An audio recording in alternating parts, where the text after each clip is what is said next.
It's a pleasure to meet you, Mr. Dunbar. Is Hunter Dunbar here tonight? That's enough. I need to get an autograph. Don't let him do this to me. I'm a fan. I'm a #1 fan. Is it difficult to find famous people's houses? I use my Star Map app. You have to be careful. I don't want you to be accused of stalking. Hey, you can't just come to my private residence looking for me. Listen, pal, I don't know how you found me, but I don't ever want to see you in this neighborhood again. What the hell did I just watch? The Fanatic, directed by Fred Durst. 2019, rated R, hour 28 minutes.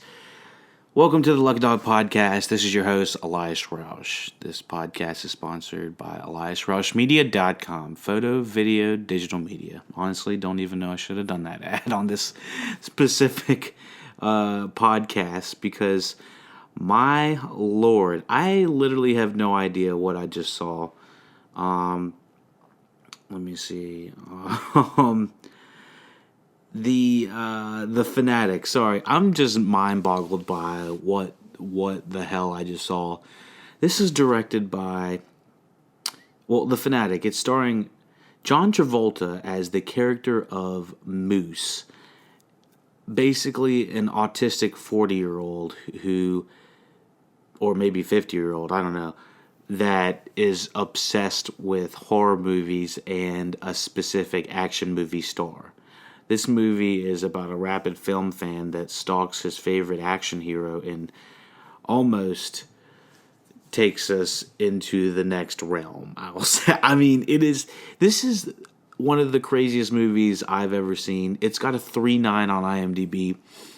It might be one of those movies you classified as so bad it's good, but it is just bizarre on all levels. It's kind of offensive when it comes to the depiction of autism, and I guess having being on the spectrum. I don't have too much to say about that side, so I don't want to, go too PC with it and just, bash it for that. But the movie is fucking weird. One thing I just found out yesterday, I was talking to my brother. I was just like, my brother Michael, he's been on the podcast before. Check, the back catalog to see a little bit about him. My brother Michael, he went to high school at the same place the director of this movie went. Fred Durst is from North Carolina, very close to where we used to reside and where my brother used to go to high school. I was like, what? Fred Durst used to go down at Ashley High School? I was like, what in the hell? I was mind blown. The lead singer of Limp Bizkit used to go to school not too far from here, just a skip in a block, right down from Charlotte. And I was just like, oh my gosh, it's meant to be. So I found all of this out after I had watched The Fanatic, and I had heard a lot of things about it. I will say the Double Toaster review is one of the funniest reviews I've seen about this movie. It's worth watching the movie just so you can go watch that review. I'm not a comedian, so I'm not even going to attempt to be that funny on here. So anything that I would be able to say would not be able to be matched by theirs. Just go check out the Double Toaster review. If you've seen the movie The Fanatic, you're going to be dying laughing. Even if you haven't seen the movie, they got a great review with it. Just explaining some of the background in it. But yeah, so John Travolta plays this guy named Moose, and there's this quote-unquote fake action star that is played by Devon Sawa named Hunter Dunbar. And so Moose becomes obsessed with this actor, Hunter Dunbar. And so apparently in real life, Fred Durst had some sort of experience similar to this. I don't think it went to this degree. Hopefully it didn't go to this degree. But honestly, yeah, that's where the background for this movie actually came from. The weird thing about this movie is that it kind of shifts tones a lot, but it also reminds me a lot of that movie Good Time, directed by the Safdie brothers. John Travolta also used to have an autistic son, or a son that was on the spectrum, which begs me to wonder why he took this role. I mean, undoubtedly, this is one of Travolta's like heel turns into being a character actor.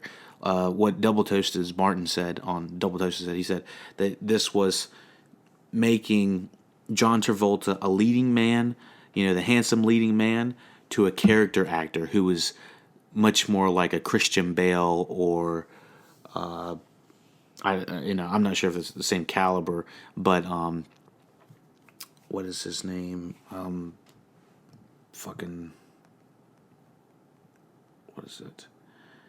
Daniel Day-Lewis. Yes, somewhat more of a Daniel Day-Lewis kind of actor that really conforms into the role. Because my God, I will say that, I mean, Travolta embodies this individual, and there wasn't for a second that I thought I was watching, the Grease Lightning dancing, heels shaking, shoot 'em, bang 'em up, Pulp Fiction star at all. I mean, he really embodies it. The mannerisms, the way that he acts, the way that he talks, I was very impressed by the acting of. I thought his just the way that he carries himself. Everything about him definitely feels real in a way. Now the problem is the writing in this movie is just all over the fucking wall. You never know what's gonna happen next, and they also make some characters dumber than others, and then they kind of make you feel like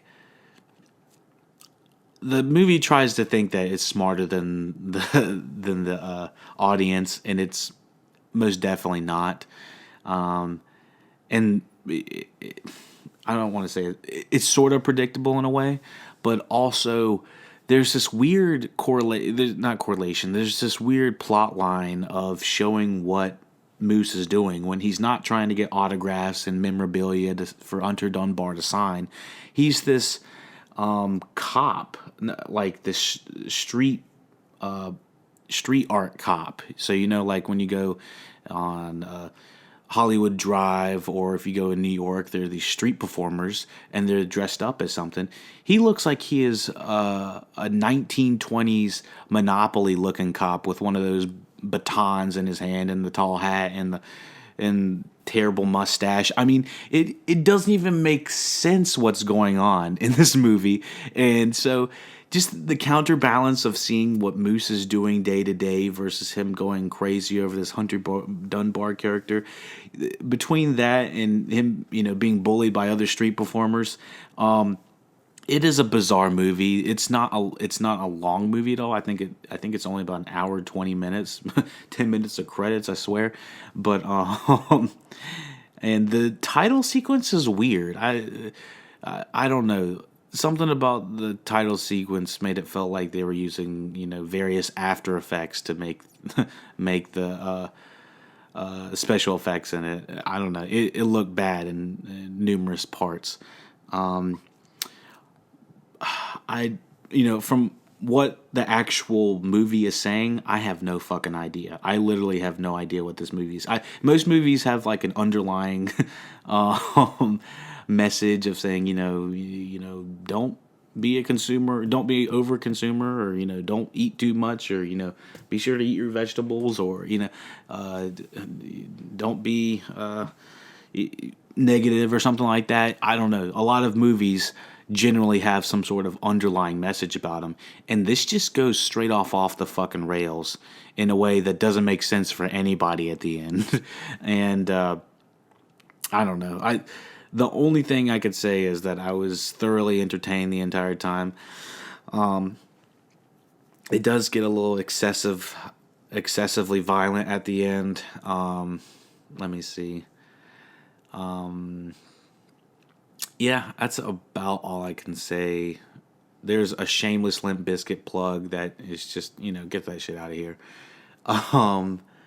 Just like, if you're gonna plug your own music, don't call attention to it. It just is so bad when it's done that way. Let me see what else. Anything else we need to cover? I don't see a budget for this at the moment. I might leave it in the show notes. Like, it can't be high because there literally was not shit happening. I will say that there was some thorough parts that I was just like kind of freaked out about. I was like, my God, I can't believe the depiction of this autistic guy is going this way. And considering he had an autistic son, I'm sure that he picked up a lot of those mannerisms, just watching people on the spectrum and stuff like that. But it kind of makes me uncomfortable because I guess it can imply that, all autistic people are like this, which is obviously not the case. It just, I kind of wish they had another person on the spectrum or a community that showed that, they're not all like this. It's kind of like the Rambo effect of showing, the majority of all Mexican men are in the cartel or something like that. Like, that's obviously not the fucking case. So it's like, show full, real, developed worlds. And obviously you're not going to get a full, real, developed world in this movie. But what I'm saying is, maybe don't only show one person on the spectrum, attacking another person, because it could lead to, whatever it could lead to. But still, I still had a crazy, interesting time watching this. This is like a drunk view. You want to like watch this with a couple of your friends and just laugh your ass off. I mean, it is bizarre. It's ridiculous. That I think that about covers it. Let's go into spoilers real quick for the Fanatic. Okay, so let me see. There is something that happens at the 45-minute mark that really determines where the tone of the movie's going. Because at first you're kind of like, okay, what the fuck am I watching? This guy's, barely able to, eat, sleep, shit himself. He's barely a functioning human being in some scenes, but then other scenes he's like highly successful. He's got like a decent place to live. Like, somehow he's living in Hollywood, LA or whatever. It doesn't exactly make sense about some of the logistical things. Him sneaking into parties, having this one chick as this paparazzi chick as his friend that helps him find these, Hunter Dunbar's house and shit like that, like the app and stuff. I bet that app really works, really exists and stuff like that. But it didn't make any sense why you would ever give him, the power to go to celebrities' houses and expect him not to do it. But anyways, at that 45-minute mark, the Hispanic maid and the Hispanic gardener are notified by Hunter Dunbar that there is somebody that has been lurking around stalking, and actually the Mexican maid, I'm assuming she's Mexican, Hispanic maid, sorry, she is kissed by Hunter Dunbar real quick, which makes it, I guess, seem like there's DNA or something like that. But then she walks outside after Hunter leaves and then gets bopped over the head by Moose, basically on accident, after she was telling him to leave, and he kind of pushes her into a pot on accident and bumps her head. And so at the very end, of course, that shit has to come back and bite Hunter Dunbar. So in between the part of the Hispanic maid getting bopped on the head and we realize that this is that kind of movie, oh no, he's bigger, he doesn't realize how strong he is, and the tone of the movie definitely shifts into a different gear of like, okay, we're dealing with somebody who's has the power to, take out a life, someone that's dangerous. And so it becomes suddenly, less funny in a way, but also it's much more ridiculous. So it's kind of counterbalanced. It really depends on which side of the spectrum you're landing on, whether you think it's so ridiculous that you're laughing or it's so ridiculous that it's offensive. For me, I was laughing. I was just like, this is just so ridiculous. But regardless, it was exactly the reaction of watching like a train wreck. Imagine if the train wreck and all of the carts turned vertically up. That's what I felt like I was watching, honestly. So anyways, once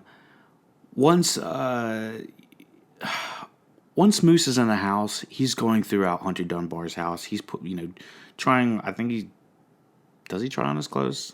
I don't know. He goes throughout his closet. He goes throughout his bedroom. He's trying out his food. He's, taking his shit in his bathroom. He's using his toothbrush. He's in his bed. He's all up in his intimate space, and it is just fucking creepy, honestly. And at one point, once Hunter comes home,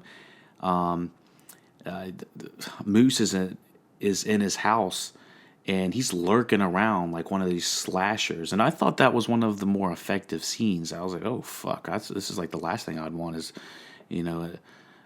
a guy like Moose hanging around my house doing all this shit.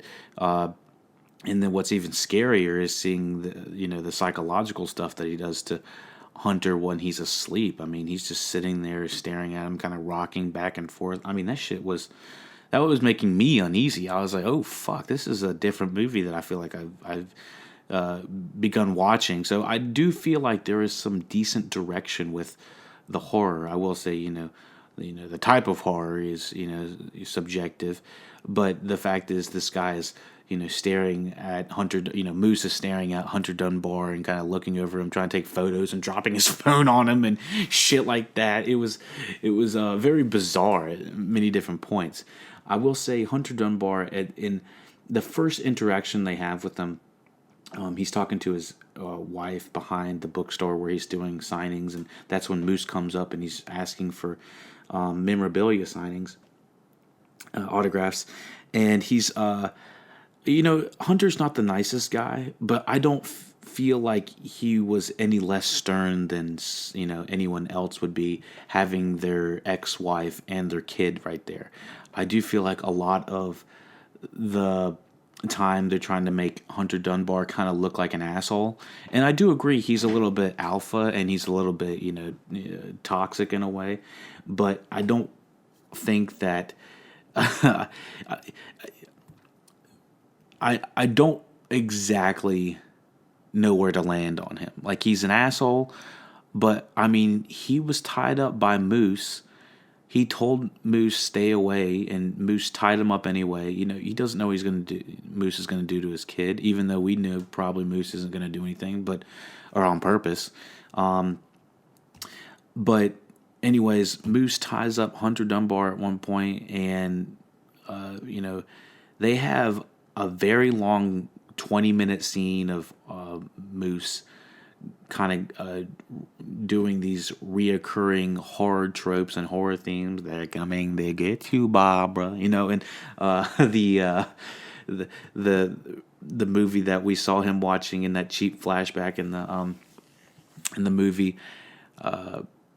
When we see that his mother was calling him Moose at the age of like 7 and still neglecting him, hanging out with men. I don't know. It was a terrible, cheap flashback that gave zero depth. But anyways, back to when Hunter is tied up on the bed. Moose is acting like all of these horror tropes. I think it's Freddy with the hockey mask, and then he does. Hunter realizes that he can kind of get the upper hand. Ends up convincing Moose that we can be best friends, and I can sign all your memorabilia. As soon as he gets free, he starts whooping Moose's ass. I mean, I think he punches him, grabs a shotgun, blows his hand off, kicks him down the stairs, and starts to have kind of a good time while he was doing it. He becomes the action star that he is in the movies, even though the movies kind of show him as kind of, I don't know. I don't know what we're supposed to think about this guy kind of fighting back Moose, but then taking glee in it. So when he kicks him down the stairs, Moose is just falling down, crying the entire time, hand blown off. Then Moose ends up getting both of his eardrums blown out by the shotgun that Hunter Dunbar is shooting beside his head. None of the shots actually hit him, but I mean, he's deaf at that point. and then Hunter grabs a knife and stabs Moose in the eyeball. I was like, what the fuck is going on? I was like, this just took the next level. I was like, whatever you thought was going to happen in this movie, that just happened. I was like, that was the last thing I thought was going to happen. And so, after that, Hunter Dunbar's, oh shit, what did I just do? You know, I mean, right before he comes to the realization, I mean, he does pull the trigger at Moose's stomach, I believe, and there's no more bullets or something like that. And so he pretty much almost killed Moose. It's still a sticky situation because, you know, Moose could have easily, I mean, he did kidnap Hunter for a while and possibly drug him, I don't know.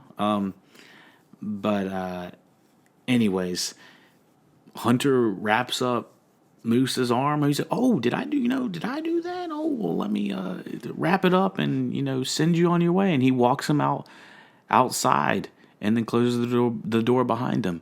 And Moose is just walking down the street without a hand blown off, without an eye ripped out.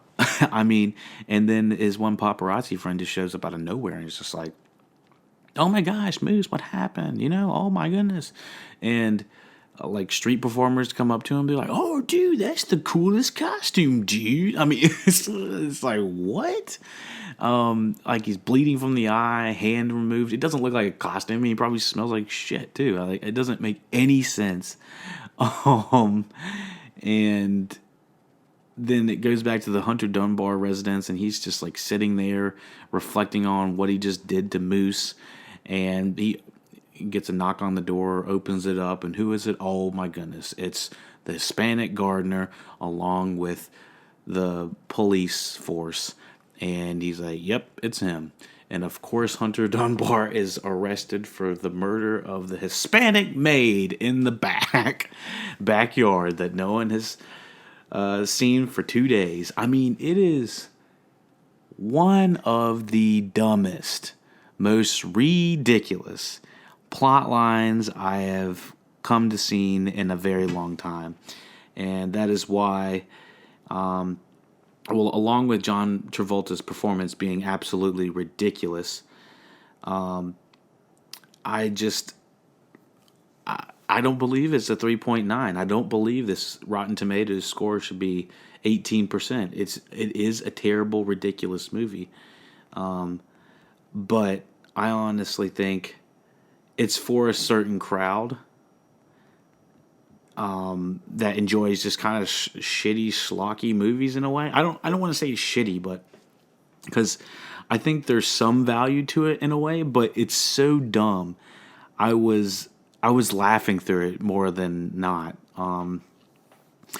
It's a 3.9 out of 10 on IMDb. I would give it a 5 out of 10, mostly because it was ridiculously stupid, but it didn't upset me. I feel like you got to piss me off to get below, like, you know, like a 4 and below. It didn't piss me off, but I can see this, you know, not going great with some audiences.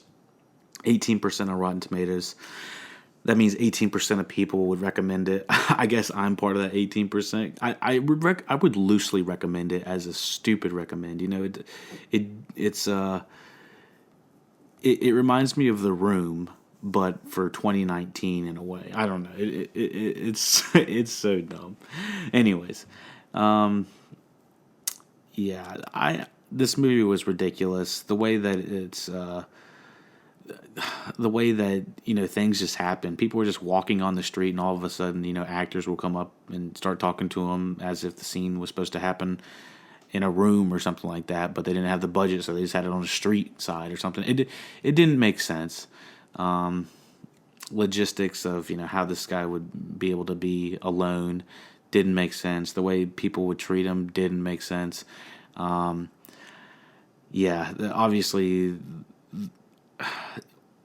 ironically, one of the first ratings on IMDb say, I have autism and I enjoyed this movie.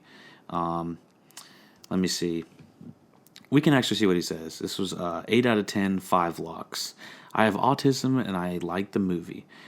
When I read the terrible reviews about this movie, I was curious, especially about the autistic character. I imagined the worst stereotypes, the worst mistakes, and the worst treatments. But what I found was a character on the spectrum, problematic, confused, full of anguish, and in the end caused me a lot of pity. In fact, it was the autistic character who touched me the most in his representation for cinema. I'm a huge fan of good films, and that's why I say forget about all the shameful bullshit that specialized critics have been writing about this work. This film is worth watching. What's not worth paying attention to is the growing ignorance dressed as political correctness.